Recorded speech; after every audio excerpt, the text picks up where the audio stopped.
nuts. So I apologize for missing you for the Zazen, for the sitting this morning. Just before service started, I don't know if you have this kind of body, but I have this kind of body that, luckily right now it's not that often, but I just move in a certain way and it goes, oh. And then it keeps going, oh. Wait, sometimes it's just an O and then it goes, and then it's an O and it's like, oh. It was one of those, so I was stretching a little bit. I think I'm okay. If I don't bend over too much too quickly, I would be okay. I was traveling for 8 or 9 days, and I forget what a toll these metal tubes that we fly through the air in can take. And I know it's difficult for everyone, but if you're, sort of 6'2", 250 pounds-ish, there's this whole nother kind of, every time I'm getting on the plane, the whole time I'm getting on, I'm saying, I'm sorry. When I see the person I'm going to sit next to, I'm sorry. I know what you're thinking. I'm thinking it too. So I usually get the seat by the window. I love to look outside. But then what I end up doing is I'm so self-conscious about, taking so much space, I kind of lean over against the wall like this. And I love to look out the window, so that's good. What I try to do is, this time I had to fly a lot of planes. We were going from city to city. And what I try to do is I get on the left side of the plane and the right side of the plane. This time I was on the left side of the plane the whole time. And the last flight I took, I knew, I was like, oh, this isn't so good. Because I'm sort of 5-6 hours in this metal tube, kind of cramped up like this. So, anyway, enough of my body issues. But I'd like to have some time for question and response this morning. There's a lot going on in life and in the world. And as I always like to open these sessions with, I think the thing that really maybe solidified it for me, why this particular tradition, Buddhism, particularly Zen Buddhism, why really became the tradition that I've dedicated my life to, is because it's so much about questions. And not a question and answers.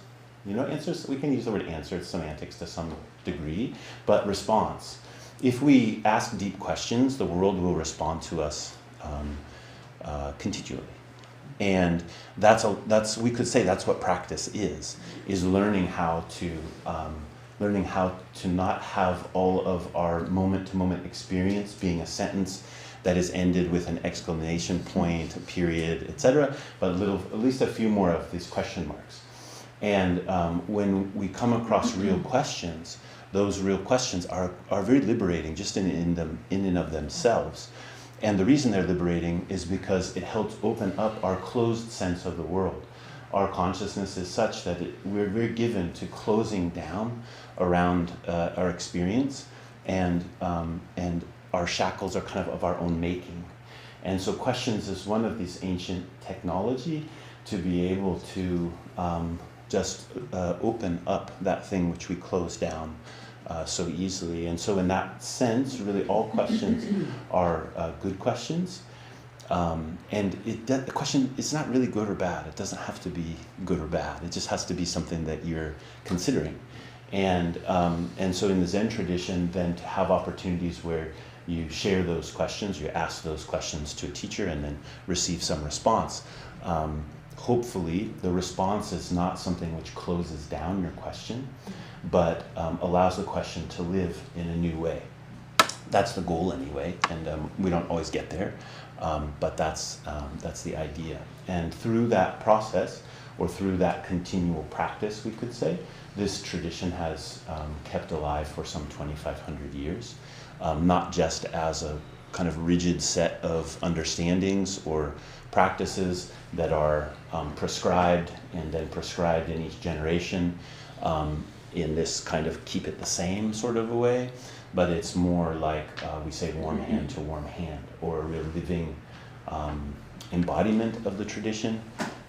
Then our life also becomes an embodiment of the tradition, and then that's how this body of the Buddha spans through time and space. So any questions? Buddha-san? I've been thinking about deserving and worthiness, and how the blessing on the meal has may we be worthy of this food. Often. And just the paradox between trying to live a compassionate life and recognize dignity for all beings and hopefully care and kindness for all beings, and then how that fits in with that assessment. Yeah. So we reflect on the efforts that brought us this food and consider how it comes to us. We reflect on our virtue and practice and whether we are worthy of this offering. That's probably the line that you're referring to. So in those reflections before we receive food, what we're doing is we're engendering the practice of receiving an offering. So the sentence there is not, am I worthy of eating? Am I worthy enough to eat? I would say, am I worthy enough to receive this offering? Is my virtue and practice of the nature that I can receive this offering? In the very traditional sense, those meal chants were for monastics, for renunciates that were living in a situation in which they did not grow any of their own food, they didn't earn any money, they didn't do anything like that. All they did was to live on the alms that were given to the community. So that reflection to say, am I just sort of sitting around here in the monastery, like taking it easy, just sort of trying to find the easiest way for myself, kind of protect myself, and then, some people bring food and I can stay alive. Is that my mindset? That's not quite right. My mindset should be that I'm dedicated to liberation for myself and all beings. That's why the offerings are true offerings. So that's where that particular sentence comes from. I think for those of us who aren't renunciates, even if we're monastics or partial monastics in some way, that we really should reflect upon not whether we get to eat or not, or get to have material resources or not, but more, are we practicing the way? And when we eat, are we, sometimes people say it this way, like, are we living to eat or eating to live? Mm-hmm. And a lot of times we're just sort of living to eat. And a reflection which turns that and says, no, I should be eating to live, and my living should be about this liberation. So I don't think it's an assessment like we assess and then it's a yes or no answer, and then we say yes or no, and then we do or don't. Actually, in that reflection, we are already receiving the offering. So it becomes kind of encouragement, like, oh, I'm receiving this offering. And so often, you guys know the term losel? Losel? Any Gen Xers in here? Losel? I think that was popular. A losel, kind of like a flake. Is a flake, a relaxed flake? I think is a losel, and it's so easy to be a losel. It's so easy to be a losel, and kind of when it comes to our spiritual acuity. And so this kind of reflection is asking us to come back to say, okay, what am I really doing? And that's how I find it helpful for myself. Yeah. I'll just I often find myself feeling so angry at humanity, at all of us, for our cruelty and disregard and arrogance, and in a way that feels destructive. And I'm realizing that anger is a way of trying to separate myself, to try and buy a little innocence from that, and that it also is just replicating the same karma.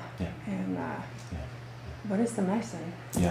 So intimacy is the medicine, and the real joy of that with anger is that the intimacy with anger will bring us down to, some things. The patience that we have with it is more the patience we need to have for real intimacy is more kind of broad and flat, and in some way that's easier. Because we can come back to our meditation, for example. We can inspect whether our breath is gentle or not. It probably is not as gentle as it could be, and we can then enact some of that gentleness, and we can bring a kind of broad patience to the situation. So a lot of our practice of becoming more intimacy with difficulty is like that. But when it comes to this anger thing, it's like this. All of the samatha practice in the world will not reveal the jewel of anger. Samatha practice is calm abiding practice. So you need calm abiding practice so that you don't just flip out when you're angry. Okay? So calm abiding practice is really good. It helps us to contain the kind of outward expressions of those things, which that's really important. But then anger is going to bring you to insight. Right? And insight is not, there's different ways we can think about insight. The very classical way is just changing the way you look at things. And sometimes that comes in a flash, when you become very intimate with something like anger and you realize all the, trying to buy my innocence, for example, you see those pieces of karma and they fall away and you have some insight. But another way we can act in insight is to take an established teaching of the Dharma and apply it to the situation. Right? So like you're really, really, really angry about something and you learn to be present with it. And then you take up a teaching like non-separation or interdependence. And you realize however angry I get at whoever I'm angry about the horrible things that they are doing, I am not uninvolved. And so how do you just very straightforwardly change your regard? And you're not going to change it on the deepest level right away, but as you develop the intimacy and you bring that consciousness to it, there is something which shifts. That's a very classical way. Now we always want everything to be about me finding out the truth inside myself, all right? Which is great when it happens. But there's a other thing which is like trust somebody who you think like, I think they caught on to something here and apply it. And don't have it be so much about like, how am I discovering, but more like, how am I actually applying something to shift it. Now that can be overblown, and then you can just take on a dogma. So what's the difference between applying an insight and just like enforcing a dogma? That's a little bit of a line. So you want to make sure you investigate whatever it is that you're bringing thoroughly before you apply it in that way. But then another kind of intimacy appears, which is not just that settled kind of intimacy. It's like it's like a red dancing woman, usually with a knife, some fire, maybe a skull cut with blood. Hi. I've been reading the Ehe Koso Koroku. Gammon. Gammon. Yeah. Yeah, and in the last paragraph it says, confessing and repenting in this way is the practice of the Buddha. And I wonder how that comes across. I mean, how do we do that? Yeah, the very straightforward way is prostrate. Okay. Yeah. So prostration is a way, I think Eight Kendoshi said, it's like pouring your self-grasping out of the top of your head. So you're just a teapot, and you go down, and there's a yoga to it. You can't hold on to the self-grasping when you're prostrating. Very difficult, especially if you do lots of them. So sometimes people will take up practice of doing a certain amount of prostrations a day. A very common one is 108 prostrations a day. And sometimes people will break it up or sometimes do it all at one time. So that's like all those very straightforward way. Oftentimes when we hear a word like repentance, we feel like I need to locate the places where I have done misdeeds and then I need to confess them in some way. So that's part of repentance, but I'd say it's a relatively narrow meaning of repentance. Most of the stupid things we do, that's the technical term, stupid things, that we do are completely beyond our awareness. Yeah, even on the level of where we could be aware of them, mostly we're totally not aware of them. But then most of life doesn't even exist on the level that you could be aware of. And so if you look at all of the possible ways that we're inflicting harmful karma in some way or another, most of it's not of the nature to be seen. So our repentance, if we only focus on the place where we messed up, like consciously we could tell that we messed up, then we're kind of missing something. But at the same time, if we never concentrate on where we've made real mistakes, we also just kind of pretend like we're repenting. We get good at doing prostrations, but we might not really reach the deeper thing. So both are important. But one of the things we carry so much shame in this culture. It was such a real. It's a funny thing to me, living in Japan for a long time, which is a culture where shame is really cultural currency and important. In many ways, people don't hold on to as much shame as they do here, because there is a cultural process for it, and it's kind of recognized and called out and used as a tool of cultural control. But anyway. So the thing when we're really trying to think of the places where we've made mistakes or where we've harmed people or we've done something unwholesome in one way or another, it's so easy for us, I'm generalizing, but in North American life, for that to then stick to us in a way that's really deeply undermining. So that's also why it's important not just to affix on our mistakes, because repentance can just become this sort of thrashing ourselves sort of a process. And a Buddha, see, in that teaching of Dogen's, oftentimes we think of a Buddha as what is perfect, a perfectly awakened being. So, technically speaking, there's no more repentance necessary. Right? They're completely awakened. No more negative karma is flowing through that life. I have one more.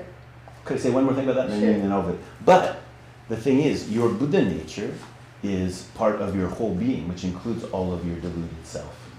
So the Buddha nature that all of us has brings us to repentance. It's not because we're dirty that we come to repentance. It's because we're intrinsically pure that repentance can happen. And that's a little bit different than in many, particularly in Christianity, there's oftentimes emphasis on original sin or something like that. But it's almost just the opposite. In Buddhism is original awakening, not original sin. But does it not involve interaction with other people, or It can. that part seems to be? It can. I would say especially on the level of where you can see that you've harmed someone. There's no use in going to Fusatsu ceremony and doing a bunch of repentance if you know you've harmed someone and you haven't apologized. Okay, that's Yeah. kind of what I was. Yeah, but because you've apologized, you shouldn't think that you're off the hook. Right? So that's a big thing about apologies. My wife calls me on this a lot. She I do something stupid, and then I will apologize, and she took up the habit of saying, "Don't think it's okay just because you apologize," which was that was my tactic, right? And it worked for a while. It didn't work anymore. I'm so thankful for that, actually, because what happens is in that oftentimes apology is a kind of hook for some kind of redemption. And so, but to really practice it not being that we're actually apologizing, bringing ourselves to the place of recognizing our heart. Now that's very complicated, especially, there's not that many apologies that are that clean. Like, I'm totally wrong, they're totally right, I'm just gonna apologize for my wrongness. Usually it's like, you, expletive, and I know I'm involved in the situation too. That's the place where it's more, we have to be much sharper to make an apology there, and not to apologize for things that we don't feel like we should apologize for.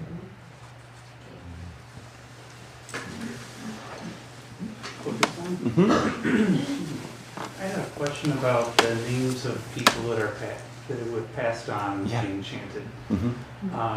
I work with a lot of dying people, and sometimes I'm a little hesitant to add their names if they were very devout in another faith or religion. And I know we're not just chanting names of Buddhist people. I mean, it's bigger than that. But I just wondered if maybe you could speak to a little bit about what the intention is there, or the meaning. I'm just kind of in the dark, I think. So when we read people's names into the service, we're doing what's called dedicating merit. So within Buddhism, we say that when we're practicing, whether that's formally practicing or just living in as virtuous way as we can, that merit emerges. Merit is like, we could say, the inertia of awakening. It's like the inertia of liberation. So in Buddhism, Mahayana Buddhism particularly, by definition, that's nothing that an individual could own. A lot of times people think that, like, I'm going to do a lot, I'm going to do practice, I'm going to sit meditation a lot, and that's going to be inertia of awakening, and I'm going to dedicate to myself, right? That's kind of, that's why I'm meditating, right? Or I want to like wake up. But Mahayana Buddhism tells us again and again that that's a mistake, that the nature of merit, the reason that it has, it's a kind of wind of liberation or an inertia of liberation, is because it is revealing that there's no isolated self. There's no me going it alone or anyone going it alone, that we're all interdependent. So because of that, merit is shared. Whatever merit may come from the way that we live and practice, it's shared with other beings. So in the dedication of merit, we say, let's share it with this person. And when a person's going through the transition that we call death, we have a classical way of saying that there's a period of transition that's 49 days. 7 cycles of 7. 7 oftentimes is a number of going beyond. Like when the Buddha was born and he stepped in 7 steps in each direction. It's because he stepped beyond the normal world. The 7th step was beyond the normal world. So this is like 7 times you're going beyond. So that's where the tradition comes from. For 49 days is a symbolic number to encourage that person and for their own liberation to be, for us to help sustain their own liberation. For the people who are not going through that transition, one of the big benefits is it helps keep us from closing a door between this world and the beyond. We do that pretty quickly. I'm sure in your work you're seeing that all the time. And my guess is a lot of your work is to help, for yourself and for other people, to help them keep the door open. A person dying is not like, slam shut, lock the door, right? It's like, they've slipped through my hands, and yet I can still feel them. I can still smell them. I know their touch. I know their voice. And in that place, how do I not just wall myself off, but actually see that their liberation and my liberation are continually intertwined? That our lives are not really separate. That's why that practice is so good for us here, because it changes our way of thinking about it. So I say for you, if you're like, okay, every person I'm ever with that died, I need to put them on the list, probably that won't be right. But there may be some time where you feel like, oh yeah, I want this person to be on the list, and just put them on the list. And when people are dead, it's hard for them to complain. But you might have a dream or two. You might get some messages one way or another. But I'd encourage that, and I'd say in your own practice, if you feel drawn to it, I think if I was doing the kind of work that you're doing in working with people who are passing away, I'd be dedicating a lot of merit, because you just don't want to close that door.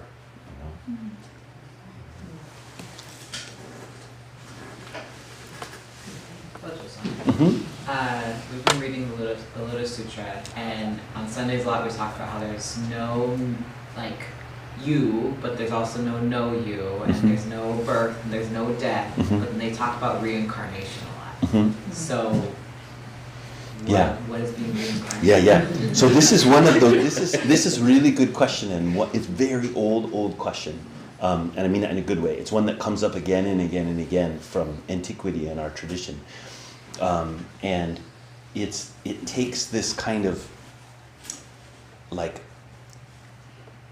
mind shift or perspective shift, which takes a little while typically.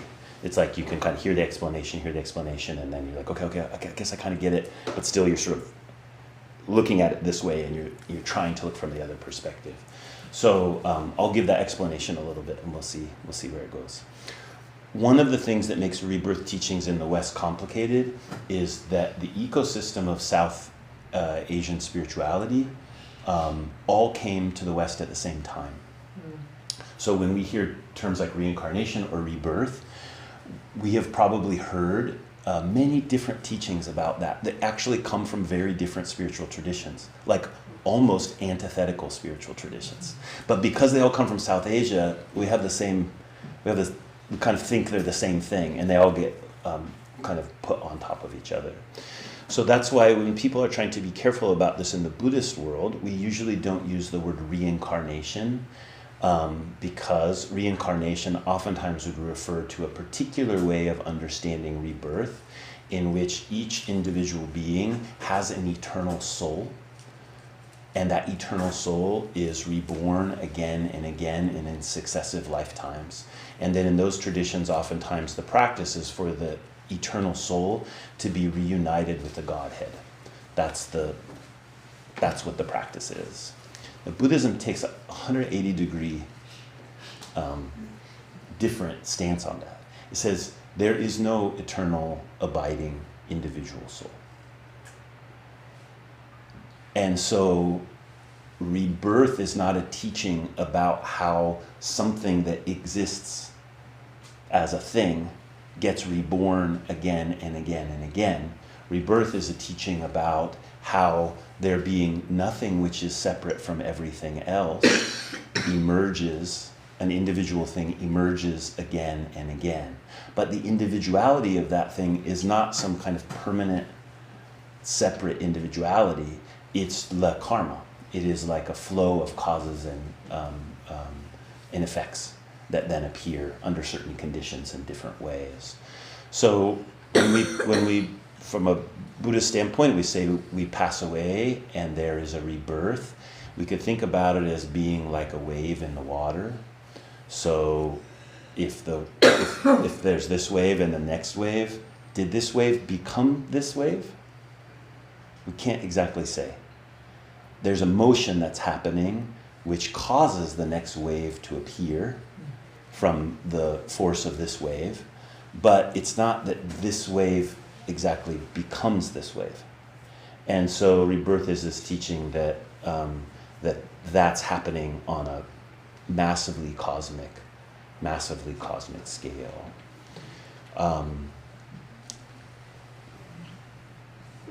And that when we talk about a Buddha, the Buddha is one who has awakened to this deeply, and in the deepest sense, when we're awakened to this, then the division we make between being born and dying goes away. And so the Buddhas see that whole ocean. And actually, our capacity is actually to see that whole ocean. And so that's why we practice in a way, so that we don't get clung on the life side or the death side or the rebirth side like that.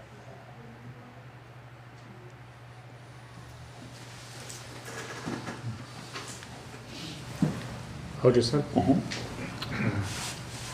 What is liberation?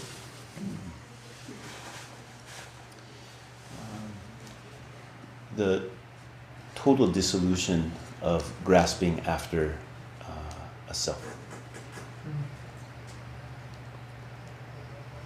And that's not something that can be done, because all things that are done are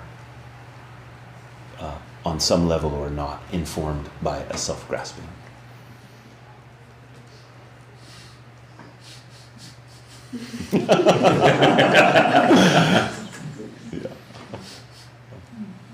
Now, the reason I think that very short answer is important for us, and I want to qualify a little bit. Oftentimes when we hear a teaching like no self-grasping, we confuse that with we should destroy ourselves. And this is just the opposite of that. Actually, the way we destroy ourselves is through self-grasping. That the relinquishment of self-grasping is not an undermining of our experience or our needs or our hopes, our convictions. It's none of that. It's just saying that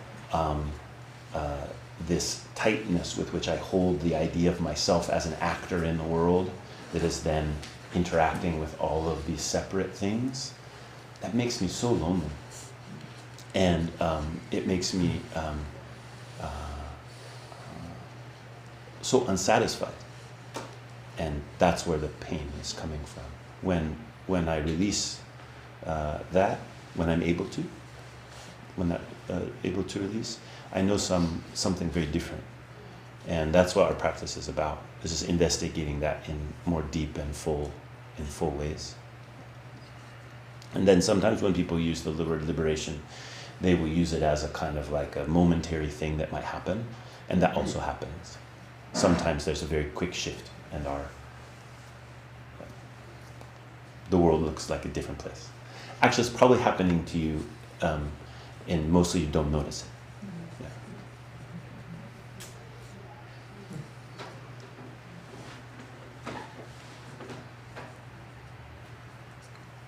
So that sounds like a good thing to do. Yeah. But that's not what you told me to do.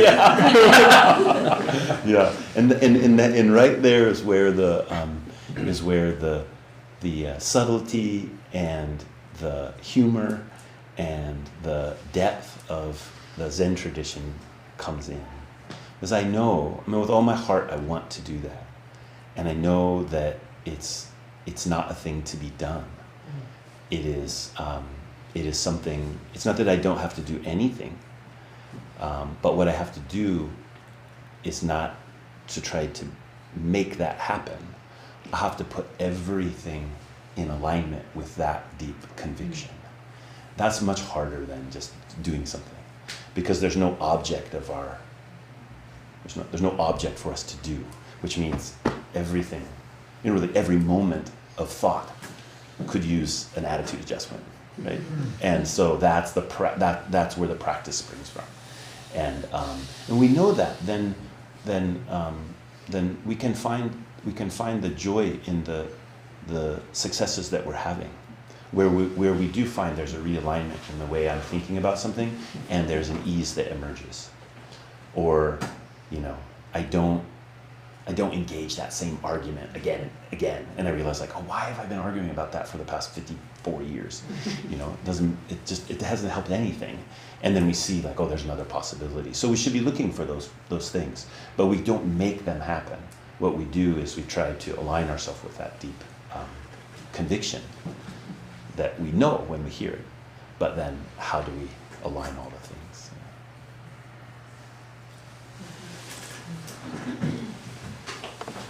Oji-san? Mm-hmm. I'm curious a little bit about the traditional iconography. Uh-huh. Can you speak a little bit about the symbolism and the lesson in dragons? Oh yeah. a woman after my heart. So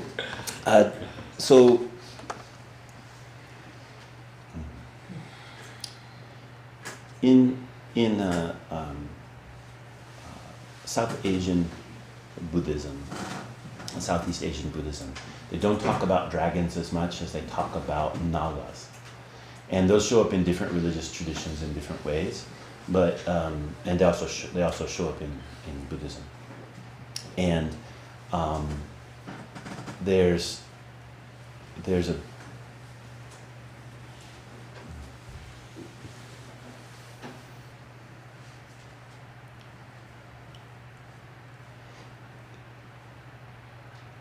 a gateway in our consciousness or in our minds or our hearts, which rationality and objective type perception cannot enter. This has no chance. And the nagas are the protectors of that gateway. And so we see them show up in the iconography in lots of different ways, or in the stories. So for example, just before the Buddha's awakening, after he gave up his mendicant practice, it said that he took his bowl and he flung it into the river. And he said, if this goes downstream, I know that I'm doomed. If it goes upstream, then I will know that I can accomplish the way. So he throws his bowl into the river, and in this legend it says that the bowl went right to the center of the river, it's floating, like a boat, right to the center of the river, and went straight upstream, right in the middle, and then it sunk down into the river, and then it went down to the deepest depths of the world, into a cave in which a giant black Naga sleeps. And on the walls of this cave, there are shelves that are filled with the bowls of the Buddhas of all time. And this Naga is sleeping. And as the Bodhisattva's bowl enters into the cave, and it slides itself onto the shelf, and it clinks. And the eye of the Naga opens. And the Naga says, "Oh, another one so soon." This is the kind of story, legend. So we have these kinds of legends because they are legends that open up that gateway in which all of our other kind of even storytelling can't really take us to. There's other famous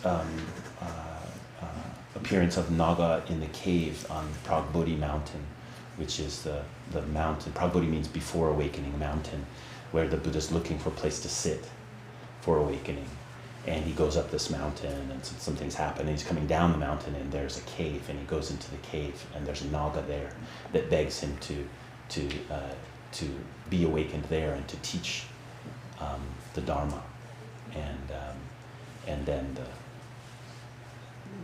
great divine spirit comes and says, "This isn't the right place," and tells the Buddha to go somewhere else.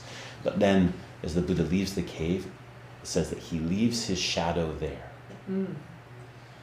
He leaves his shadow in the cave, and then he goes to the Bodhi tree, and that's where he accomplishes the final awakening. But he leaves his shadow there to teach the Naga, it says. So it's also interesting kind of thing.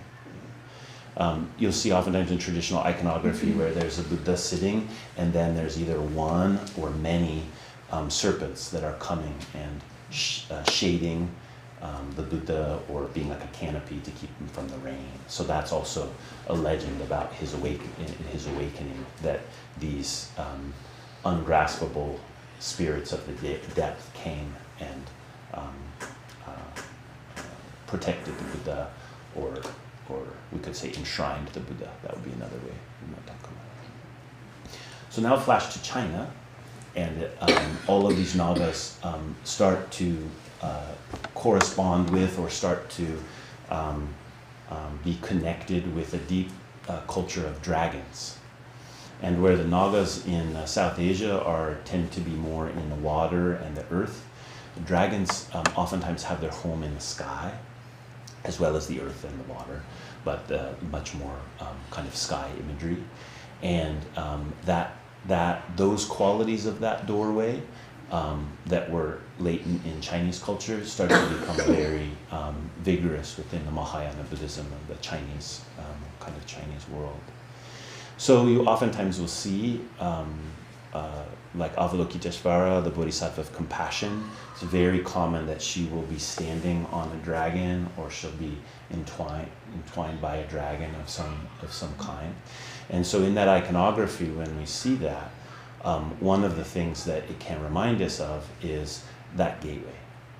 And that how do we allow that gateway to be really open, and for us to be informed by it, and also for our practice to not be reduced to what we think, what we think it is. Maybe that's the main message. Because it's so easy to do that. It's so easy to reduce it to what we think it is. Yeah. And imagination, and that gateway of the heart, which works in images, which works in a kind of creativity we don't know where it comes from. That gateway needs some reminding, and a lot of veneration practice. That's what it's about too. So we're it's not just what does the iconography look like, but then how do we interact with the iconography? That we should take all those little details, seriously. Those are a few musings.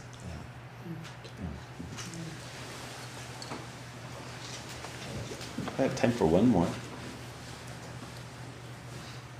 I know everyone's anxious to get to shopping. Ultrasound. Mm-hmm. In I've been mulling over the word hindrances.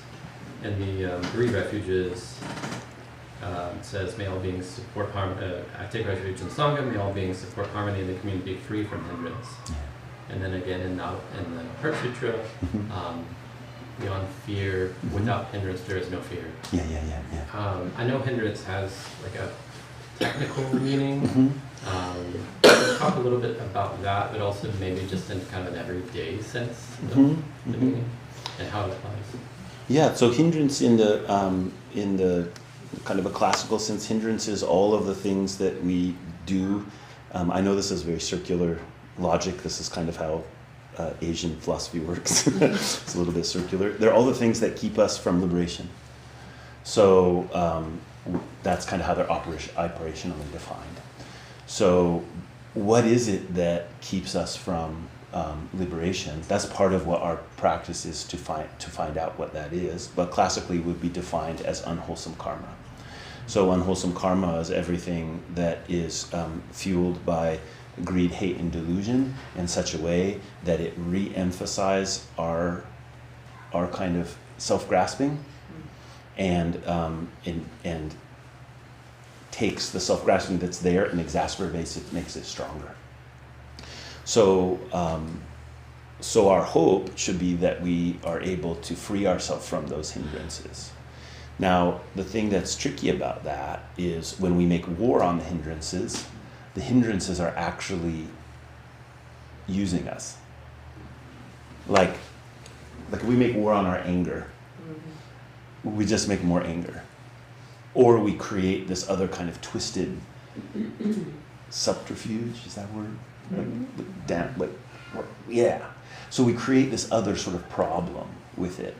So that's why when we're thinking about hindrance, not to just think of hindrance as like an enemy or a problem that we're going to solve, but hindrances as the state of our deluded being. And that it's obvious that we're mired in hindrances. That's what it means to be a deluded being. But the Buddha doesn't get stuck there. And that's why the Buddha seeing us is so important, but also us knowing that the Buddha that's inside us is also seeing us. And we don't have to rely on this kind of war with our hindrances. We can rely on an acceptance that we are a person who has many hindrances. That's how we can actually work on the hindrances. Right?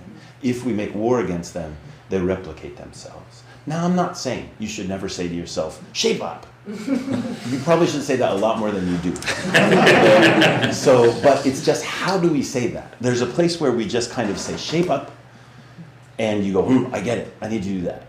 But there's another kind of way where the shape up is just like it's a deeper, grosser hindrance than the more surface hindrances that we can see. Maybe I get grumpy, or maybe I get angry easily, or something like that. So in the regular everyday life, I think one of the things that is really helpful for us to do as Buddhists is to develop our sensitivity to those hindrances. And when you're coming across the place where that negative karma is enacting, don't just snap to, how do I be a good Buddhist? But actually, feel what that's like. What is the isolation? How am I able to tell this is a hindrance? I doom scrolled for 3 hours yesterday. I was tired of traveling. I was on the couch and I was just what happened? Yeah. So in that actual, I was asking myself afterwards, I was like, what am I doing? What do I want to check out of? That keeps me in that place of just whatever it is. And I can see that compulsion. I was kind of tired and I was resting, and my family's all gone, so I was sort of bored. But it's I live this beautiful world. Why would that be what I do? Now, is doom scrolling always bad? Probably, but it's not like a huge sin, It's not like such a problem. But if I pay attention to it, I'll see that there's something more important for me to see about the hindrance than just the fact of the doom scrolling. There's like something more fundamental that's happening, and then having some gentleness there to face it with some equanimity. I think that's the point. Back to what GK was saying about anger. What do you see as most common in your the song members you meet with in terms of? Is there a common pattern? And I'm sure there is. But what's underneath that anger? Yeah, people don't trust their anger enough. And what I mean by that is not is because anger is disturbing and we know that we need to do something about it or with it, we just lift off, we're just kind of lifting off of it, and we won't, it's hard for us to experience the real truth of the anger. So that's either, okay, I shouldn't be angry, so I'm trying to manage it, or I'm just expressing the anger, or I'm inflicting the anger on something. And both of those are not really trusting the anger. Both of those are ways where we're trying to get around the fact of the anger.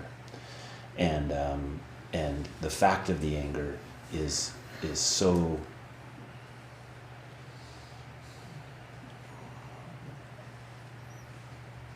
it's like a cliff that goes in all directions. There's no way around it.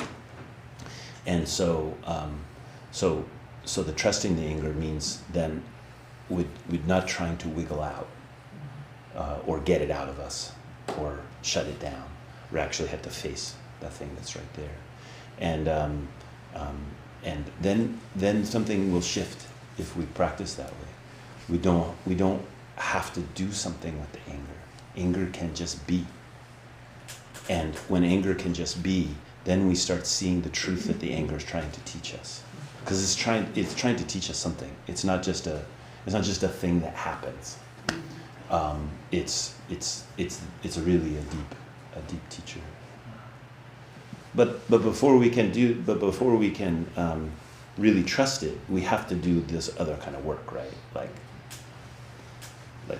learn how to not inflict it on others, and how to not inflict it on ourselves, and stay right there in that kind of opening the space.